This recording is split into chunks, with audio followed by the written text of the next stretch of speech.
अगर आप BA third semester में पॉलिटिकल साइंस पढ़ रहे हैं तो इसके न्यू बैच 2027-28 की क्लासेस हम ऑल यूनिवर्सिटीज के लिए स्टार्ट कर चुके हैं। आज की वीडियो में हम पॉलिटिकल साइंस का यूनिट नंबर 1 पढ़ने वाले हैं और वो भी बहुत ही आसान नोट्स के साथ। तो एक ही वीडियो में हम आपका पूरा यूनिट नंबर 1 आज कंप्लीट करा देंगे, तो वीडियो में एंड तक जरूर बने रहिएगा। जब आप लोग बीए थर्ड सेमेस्टर में पॉलिटिकल साइंस को पढ़ते हो तो आपके पेपर का नाम होता है पॉलिटिकल प्रोसेस इन इंडिया और इसका न्यू सिलेबस मैं डिस्कस कर चुकी हूँ। सिलेबस की वीडियो चैनल पर हमारे अपलोड है, तो आप विजिट करके देख लीजिएगा, क्योंकि जब तक आप अपना सिलेबस नहीं देखोगे तब तक आप अपने हर एक यूनिट को एक सीक्वेंस में पढ़ नहीं पाओगे, क्योंकि सिलेबस से ही देखकर आपको पढ़ाई करनी होती है। तो आज हम यूनिट नंबर 1 स्टार्ट करेंगे और ऐसे ही आपको हर एक यूनिट पर वीडियो मिलती रहेगी हर एक सब्जेक्ट के लिए। तो आप कोई भी सब्जेक्ट पढ़ते हैं तो उसके लिए हमारे चैनल पर विजिट जरूर कीजिएगा। मेजर, माइनर, को करिकुलर हर एक सब्जेक्ट की तैयारी यहाँ पर एग्जाम के लिए कराई जाती है। चलिए बात करते हैं यूनिट नंबर 1 की। यूनिट नंबर 1 में देखिए आपको कई सारे टॉपिक पढ़ना है और बहुत ही आसान तरीके से मैं आपको इस वीडियो में समझाने वाली हूँ। उत्तर औपनिवेशिक भारत में लोकतंत्रीकरण की प्रक्रिया, ये आपके यूनिट नंबर 1 का पहला टॉपिक है। दूसरा टॉपिक है लोकतंत्र के आयाम, सामाजिक, आर्थिक और राजनीतिक, यानी आपको सामाजिक आयाम, आर्थिक आयाम, राजनीतिक आयाम पढ़ना है लोकतंत्र के। तीसरा टॉपिक आपका है स्वतंत्रता के बाद से भारतीय राजनीतिक व्यवस्था को आकार देने वाले कारक क्या क्या हैं, तो ये सारा टॉपिक कवर करेंगे। चलिए सबसे पहले हम पढ़ेंगे उत्तर औपनिवेशिक भारत में लोकतंत्रीकरण की प्रक्रिया। तो इस टॉपिक को स्टार्ट करने से पहले आपको ये जानना जरूरी है कि उत्तर औपनिवेशिक भारत का मतलब क्या होता है। उत्तर औपनिवेशिक कहेंगे किसको? देखिए, उत्तर औपनिवेशिक भारत, जिसको इंग्लिश में पोस्ट कॉलोनियल इंडिया कहते हैं, तो उत्तर औपनिवेशिक भारत से आशय उस भारत से है जो 15 अगस्त 1947 को स्वतंत्र होने के बाद अस्तित्व में आया। यानी कि जब हमारा भारत 15 अगस्त 1947 को अंग्रेजों की गुलामी से आजाद हुआ, तो आजादी के बाद जो भारत अस्तित्व में आता है, जो अब किसी का गुलाम नहीं है, उसको उत्तर औपनिवेशिक भारत कहा जाता है। तो देखिए, जब हमारा भारत आजाद होता है तो आजाद होने के बाद यहाँ पर लोकतंत्र की स्थापना होती है, संविधान बनाया जाता है, संविधान को लागू किया जाता है। तो किस किस तरीके से उत्तर औपनिवेशिक भारत में लोकतंत्र का विकास हुआ, उसके क्या आयाम हैं, सारी चीजों के बारे में हम इस वीडियो में समझने वाले हैं। देखिए, लगभग 200 वर्षों तक अंग्रेजों के शासन के बाद भारत ने स्वतंत्रता प्राप्त की और एक नए लोकतांत्रिक राष्ट्र के रूप में अपना विकास प्रारंभ किया। तो आजादी के बाद भारत को अब अपने एक संविधान की आवश्यकता थी, लोकतंत्र की आवश्यकता थी, जिसका विकास आजादी के बाद उत्तर औपनिवेशिक भारत में शुरू हो जाता है। देखिए, आप ये जानते हैं कि सन 1600 ईस्वी में ब्रिटिश ईस्ट इंडिया कंपनी की स्थापना की गई थी, जो 1608 ईस्वी में हमारे भारत में आती है और फिर वो व्यापार करने के उद्देश्य से आती है। लेकिन धीरे धीरे भारत की राजनीतिक अस्थिरता को देखते हुए अंग्रेज यहाँ की राजनीति में हस्तक्षेप करते हैं और धीरे धीरे पूरे भारत पर अपना अधिकार जमा लेते हैं और 15 अगस्त 1947 को हम आजाद होते हैं। यानी 200 वर्षों के अंग्रेजों के शासन के बाद भारत में जिस तरीके से लोकतांत्रिक राष्ट्र का विकास शुरू हुआ, उसको उत्तर औपनिवेशिक भारत कहा जाएगा। आई होप कि आप ये समझ रहे होंगे कि उत्तर औपनिवेशिक भारत क्या है। मैं बहुत आसान शब्दों में आपको बताने का प्रयास करती हूँ। अगर आपको समझ में आ जाता है तो आप कमेंट करके जरूर बताया करिए। उत्तर औपनिवेशिक का अर्थ तो आप समझ गए, अब समझिए लोकतंत्रीकरण का अर्थ क्या है। देखिए, आप ये जानते हैं कि हमारा भारत एक लोकतांत्रिक देश है, तो लोकतंत्रीकरण वह प्रक्रिया होती है जिसके द्वारा किसी देश में लोकतांत्रिक व्यवस्था की स्थापना की जाती है, विस्तार किया जाता है और मजबूत होती है। इसमें सभी नागरिकों को समान अधिकार दिया जाता है, स्वतंत्रता दी जाती है और शासन में भाग लेने का अवसर मिलता है। यानी लोकतंत्रीकरण का मतलब होता है ऐसी लोकतांत्रिक व्यवस्था जिसमें सभी नागरिकों को समान अधिकार है अपने जीवन को व्यतीत करने का, स्वतंत्रता से जीने का और शासन में भाग लेने का। यानी कि आप हमारे भारत को जानते ही हैं, कोई भी व्यक्ति चाहे किसी भी वर्ग, किसी भी जाति का हो, वो राजनीति में भाग ले सकता है, इलेक्शन लड़ सकता है, वो वोट दे सकता है और हमारे भारत में सभी धर्म के लोग रहते हैं और सभी को मौलिक अधिकार भारतीय संविधान देता है, स्वतंत्रता देता है। तो लोकतंत्रीकरण का मतलब यही होता है। और लोकतंत्र जो है वो दो प्रकार का होता है। पहला है प्रत्यक्ष लोकतंत्र, दूसरा है अप्रत्यक्ष लोकतंत्र। प्रत्यक्ष लोकतंत्र का एग्जाम्पल आप ले सकते हो स्विट्जरलैंड को। स्विट्जरलैंड एक ऐसा देश है जहां पर प्रत्यक्ष लोकतंत्र होता है। और अप्रत्यक्ष लोकतंत्र का अच्छा एग्जाम्पल है हमारा भारत, उसके अलावा अमेरिका, इंग्लैंड, ये सब अप्रत्यक्ष लोकतंत्र के एग्जाम्पल हैं। देखिए हमारे भारत में आप जानते ही हैं कि अप्रत्यक्ष लोकतंत्र यानी कि जनता जब वोट देती है तो वो अपना प्रतिनिधि चुनती है। देखिए आप ये जानते हैं कि हर 5 साल पर इलेक्शन होता है, उसमें अलग अलग राजनीतिक दल के नेता चुनाव लड़ते हैं और जनता उन्हें अपना प्रतिनिधि के रूप में चुनती है, जो संसद में बैठकर अपने जनता के हित में काम करते हैं। तो अप्रत्यक्ष लोकतंत्र यानी कि जनता ही अपना शासन करती है, लेकिन अप्रत्यक्ष रूप से अपना प्रतिनिधि चुन करके, क्योंकि लोकतंत्र का मतलब ही होता है जनता का शासन। तो जब जनता वोट के माध्यम से अपना प्रतिनिधि चुनती है तो वो संसद में बैठकर जो सांसद होते हैं वो अपनी जनता के हित में काम करते हैं। तो आई होप कि आप समझ गए होंगे। अब जानते हैं लोकतंत्र की क्या क्या विशेषताएं हैं। लोकतंत्र की बहुत सारी विशेषता है जो कि एग्जाम में पूछता भी है। तो देखिए जी, लोकतंत्र की पहली विशेषता है कि इसमें जनता सर्वोच्च होती है, क्योंकि लोकतंत्र का मतलब ही होता है जनता का शासन। लोकतंत्र की दूसरी विशेषता है कि यह स्वतंत्र और निष्पक्ष चुनाव होते हैं। लोकतंत्र की तीसरी विशेषता है कि सभी नागरिकों को समान अधिकार इसमें प्राप्त होता है, चाहे वो किसी धर्म, जाति, किसी भी वर्ग का हो। लोकतंत्र की अगली विशेषता है कानून के समक्ष सभी समान होते हैं, यानी कि कानून की नजर में उसके सभी नागरिक समान होंगे, चाहे वो किसी धर्म के हों, किसी भी जाति के हों, गोरे हों, काले हों, उच्च वर्ग के हों, निम्न वर्ग के हों, सभी कानून की नजर में बराबर होते हैं।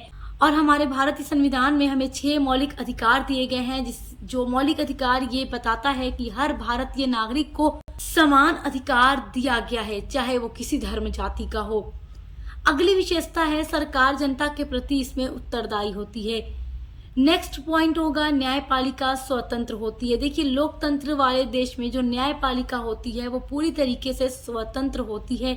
आपके नेक्स्ट वेरी इंपॉर्टेंट हेडिंग है स्वतंत्रता के बाद लोकतंत्रीकरण की प्रक्रिया, यानी कि उत्तर औपनिवेशिक भारत में लोकतंत्रीकरण की प्रक्रिया। आइए अब मेन टॉपिक को देखते हैं। उत्तर औपनिवेशिक भी आप जान गए, लोकतंत्रीकरण क्या है वो भी आप जान गए।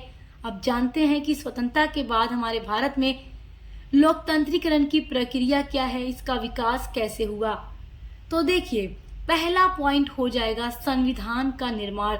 देखिए जब हमारा भारत 15 अगस्त 1947 को आजाद हुआ तो इसको अपने एक संविधान की जरूरत थी जिसके माध्यम से भारत का शासन किया जाए। तो इसके लिए संविधान सभा ने भारत का संविधान तैयार किया, जिसको 26 जनवरी 1950 को लागू किया गया। और हमारा भारत का संविधान भारत को संपूर्ण प्रभुत्व संपन्न समाजवादी धर्मनिरपेक्ष लोकतांत्रिक गणराज्य घोषित करता है। संपूर्ण प्रभुत्व संपन्न का मतलब है कि भारतीय संविधान के माध्यम से हमारा भारत एक संपूर्ण प्रभुत्व वाला राज्य बन चुका है, जो अपनी आंतरिक और बाहरी नीतियां खुद बनाएगा। क्योंकि देखिए जब हमारा भारत आजाद नहीं हुआ था तो भारत पर ब्रिटिश सरकार शासन करती थी और भारत के लिए नीतियां कानून वो खुद बनाती थी। लेकिन आजादी के बाद भारत अपने लिए पूरी तरीके से आजाद है, वो अपनी नीतियां खुद बनाएगा। उसके अलावा समाजवादी धर्मनिरपेक्ष, यानी हमारा भारत एक धर्मनिरपेक्ष राज्य है, ये हमारे भारतीय संविधान में बताया गया है। धर्मनिरपेक्ष का मतलब जहाँ पर कई धर्मों के लोग रहते हों और सभी को समान अधिकार दिया जाए। तो संविधान का जब निर्माण हुआ तो हमारा भारत एक संपूर्ण प्रभुत्व बन गया, समाजवादी राष्ट्र, धर्मनिरपेक्ष राष्ट्र, लोकतांत्रिक गणराज्य घोषित किया गया। देखिए दूसरा जो पॉइंट आ जाता है वो है सार्वभौमिक वयस्क मताधिकार। देखिए पहले 21 वर्ष की आयु निर्धारित की गई थी कि जो 21 वर्ष के हो जाएंगे वो वयस्क माने जाएंगे और उनको ही मतदान करने का अधिकार होगा। लेकिन जब भारतीय संविधान का 61वां संशोधन किया गया तो 21 वर्ष की आयु को घटाकर 18 वर्ष कर दिया गया और अब हमारे भारत में कोई भी महिला या पुरुष 18 वर्ष का हो जाता है तो वो वोट दे सकता है, क्योंकि सभी को वोट देने का पूरा अधिकार है। 18 वर्ष या उससे अधिक आयु के प्रत्येक नागरिक को मतदान का अधिकार मिला। जाति, धर्म, लिंग या संपत्ति के आधार पर कोई भेदभाव नहीं किया जाएगा। चाहे कोई किसी भी जाति धर्म लिंग का हो, उसके पास संपत्ति अधिक हो या कम हो, सभी को वोट देने का अधिकार दिया गया। लोकतंत्रीकरण की प्रक्रिया में तीसरा पॉइंट है स्वतंत्र एवं निष्पक्ष चुनाव। देखिए, चुनाव कराने के लिए निर्वाचन आयोग की स्थापना की गई। समय समय पर लोकसभा, विधानसभा तथा स्थानीय निकायों के चुनाव होते हैं। देखिए, आप जानते ही हैं कि 5 वर्ष पर चुनाव किया जाता है, जो कि स्वतंत्र और निष्पक्ष चुनाव होता है, जो कि किसके द्वारा कराया जाता है? चुनाव कराने के लिए निर्वाचन आयोग की स्थापना की गई। लोकतंत्रीकरण की प्रक्रिया में चौथा पॉइंट है बहुदलीय प्रणाली। देखिए, हमारा भारत एक लोकतांत्रिक देश है, इसलिए यहाँ पर अनेकों राजनीतिक दल हैं, क्योंकि हर राजनीतिक दल के नेता चुनाव लड़ते हैं। तो भारत में अनेक राजनीतिक दल कार्य करते हैं और सभी राजनीतिक दलों के बारे में भी आप पढ़ चुके हैं। अनेकों राजनीतिक दल हैं और सभी के नेता चुनाव लड़ते हैं। 5वां पॉइंट होगा मौलिक अधिकार। देखिए, हमारे भारतीय संविधान में मौलिक अधिकार दिए गए हैं। टोटल 6 मौलिक अधिकार हैं। जब आप बीए फर्स्ट सेमेस्टर में थे तब भी मैंने आपको वहां पर पॉलिटिकल साइंस में मौलिक अधिकार के बारे में पढ़ाया था और भारतीय संविधान के किस अनुच्छेद से लेकर किस अनुच्छेद तक मौलिक अधिकार दिया गया है, सब कुछ मैं आपको पहले ही पढ़ा चुकी हूँ फर्स्ट सेमेस्टर पॉलिटिकल साइंस में। देखिए, हमारे भारतीय संविधान में 6 मौलिक अधिकार हैं। पहला है समानता का अधिकार, यानी हर भारतीय नागरिक को समान अधिकार दिया जाता है। स्वतंत्रता का अधिकार दिया जाता है, यानी भारतीय नागरिक अपने भारत के किसी भी राज्य में आसानी से घूम फिर सकते हैं, सभी को पूरा अधिकार दिया गया है। लेकिन अगर कोई ऐसी, जैसे कि अगर कोई आपदा आ जाए और अगर सरकार कुछ दिनों के लिए रोक लगा दे कि उस जगह पे जाना नागरिकों के लिए सुरक्षित नहीं है, तो उस टाइम तक आप रुक सकते हैं। लेकिन किसी भी राज्य में आपको घूमने फिरने का पूरा अधिकार दिया गया है। तीसरा पॉइंट है शोषण के विरुद्ध अधिकार, यानी ये तीसरा मौलिक अधिकार है। उसके अलावा धार्मिक स्वतंत्रता का अधिकार। भारतीय संविधान अपने नागरिकों को धार्मिक स्वतंत्रता का भी अधिकार देता है कि चाहे कोई किसी भी धर्म जाति का हो, वो अपने धर्म के हिसाब से जीवन गुजार सकता है। उसके धर्म में जिस तरीके से भी पूजा पाठ करना है, नमाज पढ़ना है, जो भी करना है वो कर सकता है। देखिए, हिंदू मंदिर में जाते हैं पूजा करने के लिए, मस्जिद में मुसलमान जाते हैं, ईसाई जो हैं चर्च में जाते हैं, तो सभी को अपने धर्म के हिसाब से रहने का अधिकार दिया गया है। उसके अलावा जो अगला अधिकार है वो है सांस्कृतिक एवं शैक्षिक अधिकार। उस 6वां अधिकार है संवैधानिक उपचार का अधिकार, और इन सभी के बारे में मैं पहले भी आपको डिटेल में पढ़ा चुकी हूँ। तो मेरे प्यारे बच्चों, उम्मीद करती हूँ कि इन सारे पॉइंट के थ्रू आप ये समझ गए होंगे कि आज़ादी के बाद लोकतंत्रीकरण की प्रक्रिया किस तरीके से हमारे भारत में हुई। इन्हीं सभी प्रक्रियाओं के माध्यम से हमारे भारत में लोकतंत्र का विकास होता चला गया। आपके यूनिट नंबर 1 का जो दूसरा टॉपिक है लोकतंत्र के आयाम, सामाजिक, आर्थिक, राजनीतिक आयाम, आइए अब उनके बारे में पढ़ते हैं। एग्जाम के लिए टॉपिक बहुत ही ज्यादा इम्पोर्टेंट है। यहाँ से लॉन्ग शॉर्ट दोनों में क्वेश्चन पूछा जाता है, और जिन बच्चों का एमसीक्यू बेस पर एग्जाम होगा उनके लिए भी पूरी क्लासेस इम्पोर्टेंट होंगी, क्योंकि एमसीक्यूज में भी यहीं से क्वेश्चंस पूछे जाते हैं। और पूरा नोट्स हम बनाकर इसीलिए आपको पढ़ाते हैं ताकि आप अपने एग्जाम की तैयारी अच्छे से कर सकें। सबसे पहले हम जानेंगे लोकतंत्र के आयाम क्या होते हैं। देखिए, लोकतंत्र केवल चुनाव कराने तक सीमित नहीं होता है, बल्कि ये समाज, अर्थव्यवस्था और राजनीति के सभी क्षेत्र में समानता, स्वतंत्रता और न्याय को भी बढ़ावा देता है। लोकतंत्र के 3 प्रमुख आयाम होते हैं, सामाजिक आयाम, आर्थिक आयाम और राजनीतिक आयाम, जिनके माध्यम से समाज, अर्थव्यवस्था, राजनीति सभी के क्षेत्र में समानता, स्वतंत्रता, न्याय को बढ़ावा दिया जाता है। तो आइए अब उन आयाम के बारे में पढ़ते हैं। सबसे पहले हम जानेंगे सामाजिक आयाम क्या है, जिसको इंग्लिश में सोशल डायमेंशन कहा जाता है। देखिए, सामाजिक आयाम का मतलब होता है कि समाज के सभी लोगों को बिना किसी भेदभाव के समान सम्मान दिया जाए, समान अवसर दिया जाए और समान अधिकार प्राप्त हो। देखिए, हमारा भारत एक लोकतांत्रिक देश है और हमारे भारतीय समाज में सभी को समान अवसर दिया जाता है, समान अधिकार दिया गया है, समान सम्मान दिया गया है, हर एक तरीके से सभी को समानता का अधिकार दिया गया है। तो इस तरीके से आप सामाजिक आयाम के बारे में समझ पा रहे होंगे कि ये होता क्या है। जो हमारे भारतीय समाज में क्या है, लोगों को बराबर का सम्मान देता है, चाहे किसी भी धर्म जाति की हो, समान अवसर सभी को प्रोवाइड किया जाता है, समान अधिकार दिया जाता है हर एक काम को करने का, किसी के बीच कोई भी प्रकार का भेदभाव नहीं किया जाता। आइए अब जानते हैं सामाजिक आयाम की क्या क्या प्रमुख विशेषताएं हैं जो एग्जाम में पूछी जाती हैं। सामाजिक आयाम की बहुत सारी विशेषताएं हैं, जिसमें पहली विशेषता है कि सभी नागरिक कानून की दृष्टि में बराबर यानी समान होते हैं। दूसरी विशेषता है जाति, धर्म, लिंग, भाषा और क्षेत्र के आधार पर किसी के साथ भी किसी भी प्रकार का भेदभाव भारत में नहीं किया जाता। तीसरी विशेषता है कि शिक्षा का समान अवसर सभी को प्रदान किया गया है। चौथी विशेषता है कि महिलाओं और कमजोर वर्गों को समान अधिकार दिया गया है। अगली विशेषता है सामाजिक न्याय की भी स्थापना की गई है, ताकि किसी के साथ अन्याय न हो सके, चाहे वो अमीर हो, गरीब हो, उच्च वर्ग का हो, निम्न वर्ग का हो, सभी के साथ न्याय हो सके। तो ये है सामाजिक आयाम की प्रमुख विशेषताएं, जिनके द्वारा भारत के समाज में भेदभाव को दूर किया जाता है।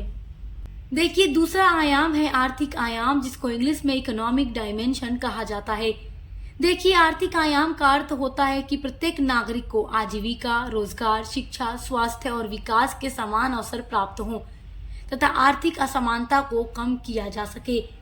देखिए, लोकतंत्र का आर्थिक आयाम से आशय यह है कि सरकार अपनी पूरी शासन व्यवस्था में एक ऐसी व्यवस्था बनाए कि भारत का कोई भी नागरिक भूखा न हो, बेघर न हो और मनुष्य की मूलभूत आवश्यकताएं पूरी हो सकें। यानी सभी को रोजगार मिले, शिक्षा की अच्छी व्यवस्था हो, स्वास्थ्य और विकास के सभी समान अवसर हर नागरिक को बराबर मिले, ताकि समाज में असमानता को दूर किया जा सके। देखिए, आर्थिक आयाम में एक चीज ये भी है कि चाहे महिला हो या पुरुष, अगर वो एक बराबर काम कर रहे हैं तो सभी के लिए दोनों को बराबर वेतन दिया जाए। ऐसा नहीं है कि महिला है तो उसको कम वेतन दिया जाए वही काम करने पर, और पुरुष को अधिक वेतन दिया जाए। तो ये सारी चीजें नहीं होनी चाहिए। नेक्स्ट पॉइंट है राजनीतिक आयाम यानी पॉलिटिकल डायमेंशन। तो आप जानते हैं ये क्या होता है। देखिए, राजनीतिक आयाम का अर्थ है कि प्रत्येक नागरिक को शासन में भाग लेने, मतदान करने, चुनाव लड़ने और अपनी बात रखने का अधिकार प्राप्त हो। यानी कि देखो, शासन में भाग लेने का मतलब कोई भी व्यक्ति, चाहे किसी धर्म जाति का हो, अमीर हो, गरीब हो, अगर वो चुनाव लड़ना चाहता है, अपनी पार्टी बनाना चाहता है, तो वो ऐसा कर सकता है। भारतीय संविधान सभी को अधिकार देता है। सभी को मतदान करने का अधिकार है, चुनाव लड़ने का अधिकार है, अपनी बात को कहने का अधिकार है। लोकतंत्र को राजनीतिक क्षेत्र में भी लागू किया जाता है। लोगों को राजनीतिक अधिकार प्रदान किया गया है, यानी कि चुनाव लड़ने का अधिकार, वोट देने का अधिकार, सार्वजनिक पद पर जाने का अधिकार, दल या संगठन बनाने का अधिकार। एग्जाम में जब लोकतंत्र के आयाम पूछेगा तो बिल्कुल जिस तरीके से मैं आपको इस वीडियो में बता रही हूँ वैसे ही आपको अपना उत्तर लिख करके आना है, और आखिरी में निष्कर्ष हेडिंग डालकर ब्लैक पेन से आपको ऐसे निष्कर्ष लिख करके आना है, जिससे एग्जामिनर आपको पूरा नंबर देगा। देखिए, लोकतंत्र तभी सफल माना जाता है जब उसके सामाजिक, आर्थिक और राजनीतिक तीनों आयाम मजबूत हों। केवल मतदान का अधिकार पर्याप्त नहीं होता, समाज में समानता, आर्थिक अवसर और राजनीतिक स्वतंत्रता भी आवश्यक होती है। इन तीनों आयामों के संतुलित विकास से ही लोकतंत्र मजबूत और सफल बनता है। आपके यूनिट नंबर 1 का जो तीसरा टॉपिक है वो है भारत में राजनीतिक व्यवस्था को आकार देने वाले कारक यानी factors shaping the political system in India. तो आप जानते हैं कि राजनीतिक व्यवस्था को आकार देने वाले कौन कौन से कारक हैं। पहला कारक होगा संविधान की प्रस्तावना, यानी हमारे भारत के संविधान की प्रस्तावना भी राजनीतिक व्यवस्था को आकार देने का एक कारक है।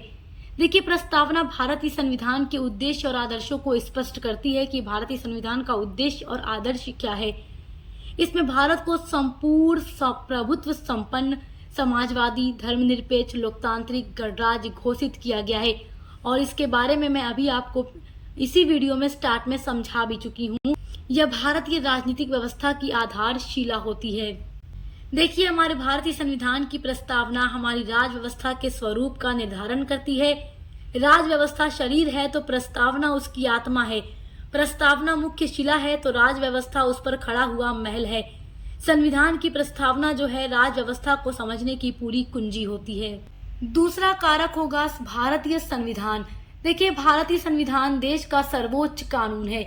ये शासन प्रणाली, नागरिकों के अधिकार, सरकार की शक्तियों तथा केंद्र और राज्यों के संबंधों को निर्धारित करता है। तो ये भी कहीं न कहीं भारत में राजनीतिक व्यवस्था को आकार देने का कारक है। तीसरा कारक होगा धर्म। देखिए, भारत एक धर्मनिरपेक्ष देश है जहाँ सभी धर्म के लोग रहते हैं। भारत में सभी धर्मों को समान सम्मान और स्वतंत्रता प्राप्त है। देखिए, धर्म ने राजनीतिक व्यवस्था को बहुत अधिक प्रभावित किया है। भारत में कई धर्म के लोग रहते हैं, इसीलिए राज व्यवस्था के स्वरूप को धर्मनिरपेक्ष घोषित करना अनिवार्य था। चौथा पॉइंट है आधुनिकीकरण। देखिए ये भी कहीं ना कहीं राजनीतिक व्यवस्था को आकार देने वाला एक कारक है। देखिए शिक्षा, विज्ञान, तकनीक, संचार और औद्योगिकरण के विकास ने भारत की राजनीति को आधुनिक बनाया। आधुनिकीकरण का मतलब होता है नई तकनीक, शिक्षा, विज्ञान और आधुनिक विचारों को अपनाना। देखिए आधुनिकीकरण आधुनिक समय की मुख्य आवश्यकता है तथा राजनीतिकरण इसकी संचालन शक्ति है। हमारा समाज आधुनिकता से बहुत अधिक प्रभावित हुआ है तथा समाज में आधुनिकीकरण से राज व्यवस्था के स्वरूप में निखार आया है। नई शिक्षा, सरकारी नौकरियां, वयस्क मताधिकार एवं व्यवस्था के विस्तार ने प्राचीन जाति पाति पर आधारित व्यवस्था को परिवर्तित किया है। पांचवा पॉइंट है राष्ट्रीय एकीकरण की समस्या। देखिए जब हमारा भारत आजाद हुआ तो भारत में अनेक रियासतें, भाषाएं और संस्कृतियां थीं। इन्हें एक राष्ट्र के रूप में संगठित करना भी एक बहुत बड़ी चुनौती थी। सफल एकीकरण ने राजनीतिक व्यवस्था को मजबूत बनाया। देखिए आजादी के बाद भारत अलग अलग रियासतों में, अलग अलग संस्कृतियों में बटा हुआ था, जिनको एकीकृत करना बहुत जरूरी था। और एकीकरण की भूमिका सरदार वल्लभ भाई पटेल निभाते हैं और वो पूरे भारत का एकीकरण करते हैं। भारत में राजनीतिक व्यवस्था को आकार देने वाले कारक में छठा पॉइंट है ब्रिटिश विरासत। देखिए अंग्रेजों के शासनकाल में जो प्रशासनिक, कानूनी और राजनीतिक व्यवस्थाएं बनी उन्हें ब्रिटिश विरासत कहा जाता है। और अंग्रेज जब हमारे भारत में शासन कर रहे थे उस समय उन्होंने जो कुछ भी कानून बनाया, जो राजनीतिक व्यवस्थाएं बनाई या जो भी संस्थाएं बनाई वो आज भी अस्तित्व में है, जिनको ब्रिटिश विरासत कहा जाता है। सातवां पॉइंट होगा भाषा। देखिए भारत में अनेक भाषाएं बोली जाती हैं। आप किसी भी राज्य में चले जाएं आपको वहां पर एक अलग भाषा देखने को मिलेगी। भाषाई विविधता को ध्यान में रखते हुए राज्यों का पुनर्गठन किया गया। 1956 राज्य पुनर्गठन अधिनियम पारित किया गया। इसके अनुसार भारत में निम्नलिखित 14 राज्य स्थापित किए गए, जैसे जम्मू कश्मीर, पंजाब, उत्तर प्रदेश, पश्चिम बंगाल, असम, उड़ीसा, आंध्र प्रदेश, तमिलनाडु, केरल, मैसूर, मुंबई, मध्य प्रदेश, राजस्थान और बिहार। देखिए भारत की राजनीतिक व्यवस्था को संविधान की प्रस्तावना, भारतीय संविधान, धर्म, आधुनिकीकरण, राष्ट्रीय एकीकरण, ब्रिटिश विरासत और भाषा जैसी महत्वपूर्ण कारकों ने आकार दिया। इन सभी ने मिलकर भारत में लोकतंत्र को मजबूत बनाया और देश की एकता, अखंडता तथा विकास में महत्वपूर्ण योगदान दिया। सो आई होप कि आज की वीडियो का टॉपिक आप बहुत अच्छे से समझ गए होंगे। आज की वीडियो में हमने आपका पूरा यूनिट नंबर 1 पूरा आसान नोट्स बना करके आपको पढ़ाया है और ऐसे ही आपको हर एक यूनिट पर वीडियो मिलती रहेगी। आप चाहे कोई भी सब्जेक्ट पढ़ते हो, सभी सब्जेक्ट की क्लासेस चल रही हैं और आपके को करिकुलर पेपर की भी पूरी वीडियोस आपको प्रोवाइड कराई जा रही हैं, जिनके थ्रू आप अपने एग्जाम की तैयारी कर सकते हैं। देखिए जब हम आपके हर एक सब्जेक्ट की टोटल यूनिट को कंप्लीट करवा लेंगे उसके बाद important question answer model paper की वीडियोस प्रोवाइड करेंगे, जिनके थ्रू आप अपने एग्जाम की अच्छी तैयारी कर सकते हैं और ये जान सकते हैं कि कौन सा क्वेश्चन आपके एग्जाम में इस बार पूछा जाएगा। तो अच्छे से पढ़ाई करते रहिए। Best of luck. हम मिलते हैं अगली वीडियो के साथ।